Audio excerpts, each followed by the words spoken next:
नमस्कार, स्वागत है आपका। आप देख रहे हैं विशेष, आपके साथ हूं मैं नेहा बाथम। विशेष में आज बात होगी दिल्ली के प्रदूषण की, जिससे इस वक्त दिल्ली बेहाल है, हालात बेहद खराब हैं। जिससे राहत की एक बड़ी उम्मीद बारिश है, जिससे राहत के लिए कृत्रिम बारिश की तैयारी हो रही है। और इसी से जुड़ी इस वक्त की बड़ी खबर आपको बता दें, जैसे दिल्ली में क्लाउड सीडिंग के करीब 3 घंटे बाद भी कृत्रिम बारिश नहीं हुई है।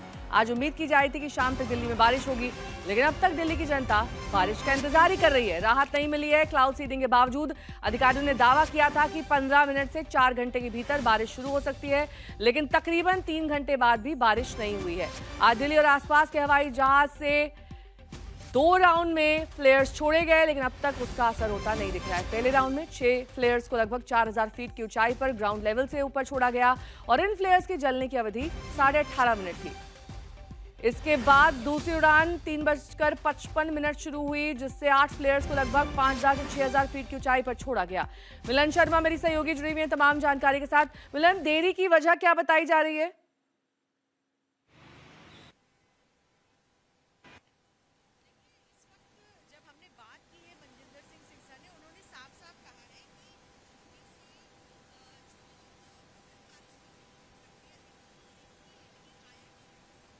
ठीक है मिलन, लौटेंगे आपके पास। आपकी आवाज साफ नहीं है, लेकिन इस बीच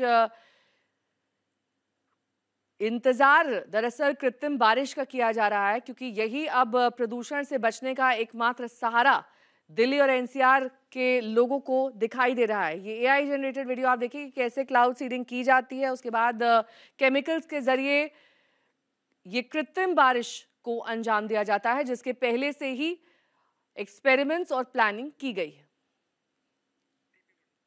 तो दिल्ली में कृत्रिम बारिश के नतीजों को लेकर हमारी संवाददाता ने दिल्ली सरकार में मंत्री मनजिंदर सिंह सिरसा से बातचीत भी की। कि ये एक गैम्बल है, क्योंकि जिस तरीके से क्लाउड सीडिंग होती है उसमें परमात्मा का भी साथ चाहिए, बादलों का भी साथ चाहिए। देखिए, क्लाउड सीडिंग क्या है, पहले क्लाउड आता फिर सीडिंग होती है। क्लाउड तो होना मैंडेटरी है, पहली बात। लेकिन इसमें एक और बड़ी बात है, जेनरिक जो क्लाउड सीडिंग होती है वो 50% नमी के बादलों के ऊपर होती है, मॉइस्चर 50% चाहिए होता है। लेकिन आईआईटी कानपुर बड़ी कॉन्फिडेंट है कि जो उन्होंने मिश्रण बनाया है वो कम उसमें नमी में भी इसमें कामयाबी हासिल कर सकते हैं। तो जो अभी तक ट्रायल हुई हैं, आज 2 ट्रायल हुई हैं, उसमें 10 से 15% नमी बताई जा रही है। अब एग्जैक्ट रिपोर्ट तो आएगी, लेकिन 10 से 15% नमी में भी उनका मानना है कि बूंदाबांदी कहीं कहीं ऐसा हुई है। अभी रिपोर्ट एग्जैक्ट आने पे हम आपको बता पाएंगे। और उनका मानना है कि इस पे भी जरूर बारिश होगी, और अगर ये ऐसी बारिश होती है तो ये हिस्टोरिकल होगी अब तक की, क्योंकि 50% कम नमी के ऊपर बादलों के ऊपर बारिश करवानी ये अपने आप में बहुत बड़ा चैलेंज है। कानपुर से सुबह एक फ्लाइट उड़ी थी, उसने दिल्ली के नोएडा के अंदर और दिल्ली के बादली के अंदर, करोलबाग के निचले हिस्से के अंदर और इस दिल्ली के अंदर उन्होंने इसको क्लाउड सीडिंग करी। फिर उसके 8 फ्लेयर्स उन्होंने तब उड़ाए थे, उस 8 फ्लेयर्स के माध्यम से करी थी। एक फ्लेयर 2 से 2.5 मिनट चलता है। तो उसके बाद दूसरा फिर उन्होंने मेरठ लैंड करके मेरठ से टेक ऑफ किया, फिर दोबारा आके क्लाउड सीडिंग नॉर्थ दिल्ली के एरिया में करी। और ये 2 क्लाउड सीडिंग के बाद अब हमें इस बात की उम्मीद पर हैं 15 मिनट से लेकर 4 घंटे, कई बार इससे भी ज्यादा समय लगता है, बरसात होती है।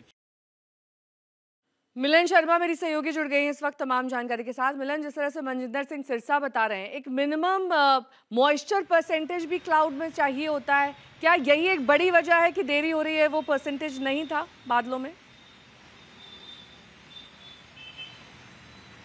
नेहा, जो सिरसा जी कह रहे हैं वो ये बता रहे हैं कि आईआईटी कानपुर का ये जो एक्सपेरिमेंट है वो 10 से 15% नमी के उस पर हो रहा है, यानी कि मॉइस्चर जो है, नमी जो है 50% से ज्यादा चाहिए होती है क्लाउड सीडिंग के लिए। लेकिन आईआईटी कानपुर ने एक्सपेरिमेंट किया है जहां पर नमी 10 से 15% की है। तो अब वो कह रहे हैं कि अगर ये सक्सेसफुल हो जाता है तो अपने आप में हिस्टोरिक होगा, ऐतिहासिक होगा। लेकिन हमने देखा कि क्लाउड सीडिंग की जो अटेम्प्ट की गई थी आज, उसमें कहीं ना कहीं बादलों ने और नमी ने शायद साथ नहीं दिया है सरकार का। इसीलिए इस वक्त दिख रहा है कि लगातार 4-4.5 घंटे हो चुके हैं इस प्रक्रिया को, लेकिन बारिश कहीं भी नहीं अभी हुई है। फाइनल एक रिपोर्ट का इंतजार किया जा रहा है आईआईटी कानपुर की तरफ से, इसको असेसमेंट करने के लिए कि कहां पे चूक हुई।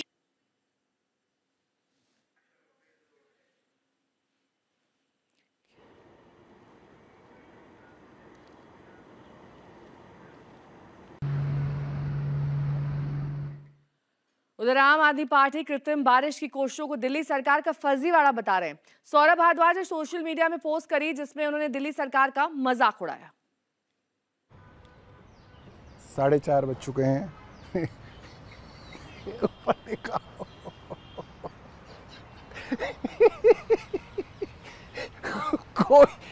कोई बारिश का कोई दूर तक जो है नामो निशान आपको नहीं दिखेगा।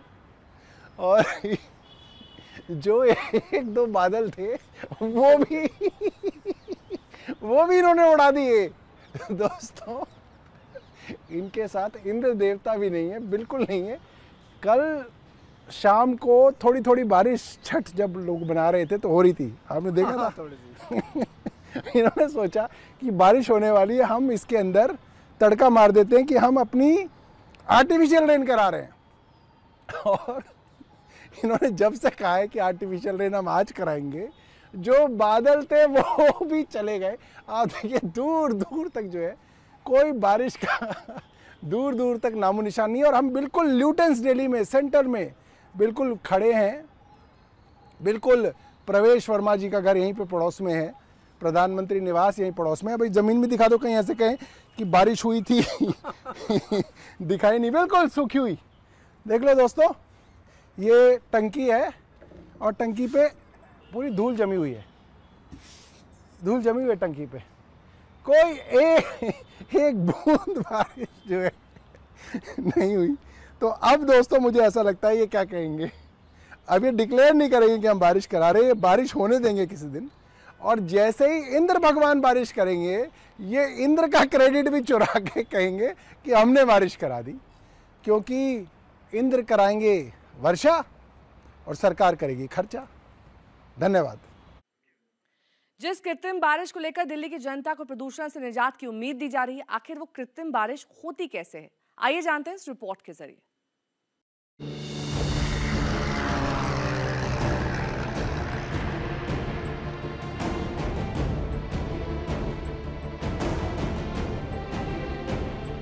बादल प्रकृति के इशारों पर काम करते थे, आज उन बादलों में वैज्ञानिकों की दस्तक हो चुकी है। जो बारिश सूखे के बीच किसानों की उम्मीद बनती थी, उस बारिश में दिल्ली के प्रदूषण का समाधान ढूंढा जा रहा है। पहले विज्ञान ने तरक्की की तो बारिश के सिस्टम को समझा, और अब वो खुद बारिश करने की क्षमता रखता है। आखिर कैसे होती है ये कृत्रिम बारिश? आखिर कैसे इंसान बादलों को बारिश का आदेश देने लगे हैं? उसे पूरी तरह से समझने की कोशिश करते हैं। सबसे पहले समझते हैं कि ये पूरी प्रक्रिया कैसे होती है। प्लेन के किनारे के पंखों में फ्लेयर के बॉक्स होते हैं, इसमें रसायन रखा जाता है, जिसके बाद ये प्लेन बादलों के बीच जाते हैं। बादलों के बीच में ये फ्लेयर अपने अंदर मौजूद रसायन को छोड़ते हैं, जिसके बाद बारिश की प्रक्रिया का सिस्टम तैयार होता है और बादल जमीन पर बारिश के रूप में बरसने लगते हैं। अच्छा, ये है फ्लेयर है। ये एक लेफ्ट साइड में है और दूसरा राइट साइड में है, और इसमें हम फ्लेयर्स माउंट करते हैं। ये इलेक्ट्रिक, हाँ, इलेक्ट्रिकली कनेक्टेड है। एंड इलेक्ट्रिकली कनेक्टेड अंदर एक कंट्रोलर है। तो हम अगर लेफ्ट साइड में सेलेक्ट करना है, लेफ्ट में मान लीजिए नंबर 3 सेलेक्ट करना है, हम कंट्रोलर को लेफ्ट 3 करेंगे एंड वहाँ से फायर करेंगे। So it is flare burn करेगा, और बर्न करने के बाद उसके जो भी पार्टिकल्स ग्रैन्यूल्स हैं, हाँ, ये क्या है इनके? ये इसके कनेक्टर्स हैं सर। इसमें वायर, उसका फ्लेयर का वायर लगेगा इसमें जाकर। अच्छा, लगेगा भी? हाँ। तो ये फ्लेयर्स हैं? नहीं, ये फ्लेयर माउंट होगा इसमें। माउंट मतलब इसके अंदर फ्लेयर होंगे? इसके अंदर अभी हम दिखाते हैं। एक्चुअली में उसको सील्ड रखना है, जैसे ही खोलेंगे मॉइस्चर आ जाएगा उसमें। तो जिस समय हम फायर करने जाएंगे उसी समय दिखाएंगे। ये है, ये इस तरीके से जाकर के ये इसके ऊपर लग जाएगा। ओह। इसमें वायर्स होंगे, वायर्स जाकर के इनमें लग जाएंगे, कनेक्ट हो जाएंगे। एंड ये इलेक्ट्रिकली कनेक्टेड है। इलेक्ट्रिकली अंदर से फायर करेंगे तो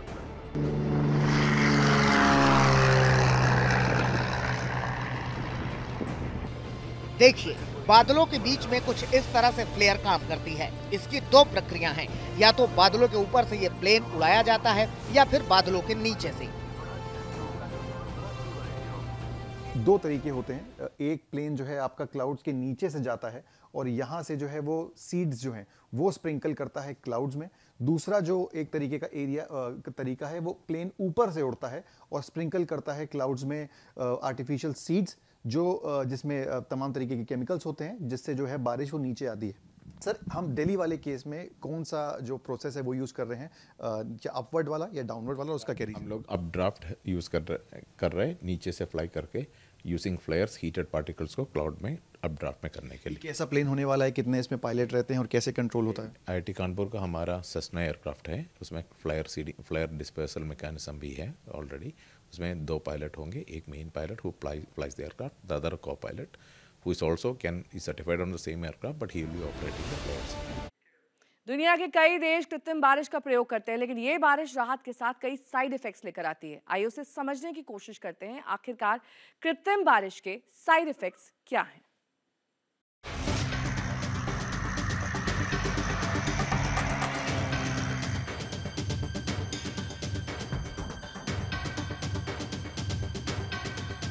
आसमान से होने वाली बारिश जिस पर अब इंसानों ने भी नियंत्रण करना शुरू कर दिया है।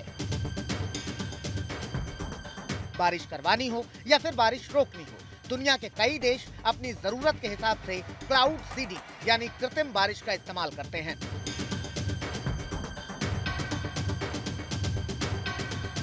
चीन, अमेरिका समेत दुनिया के 60 देशों के पास आर्टिफिशियल रेन कराने की टेक्नोलॉजी है। चीन ने 2008 में अपने वेदर मॉडिफिकेशन सिस्टम का इस्तेमाल किया था। तब उसने बीजिंग ओलंपिक के दौरान बारिश रोकने और आसमान खुला रखने के लिए तकनीक का सहारा लिया, जिसे क्लाउड सीडिंग कहा गया। इसके तहत उसने ओलंपिक शुरू होने से पहले आसमान में 1000 से ज्यादा रॉकेट एक साथ दागे, ताकि सारी बारिश पहले ही हो जाए और मौसम खुल जाए। यूएई में इसकी शुरुआत 1990 में हुई थी, जिसका इस्तेमाल हालातों के हिसाब से किया जाता है। सूखे से निपटने के लिए खाड़ी देशों में अक्सर इस तकनीक का इस्तेमाल किया जाता है। 2021 में दुबई में आर्टिफिशियल बारिश कराई गई थी।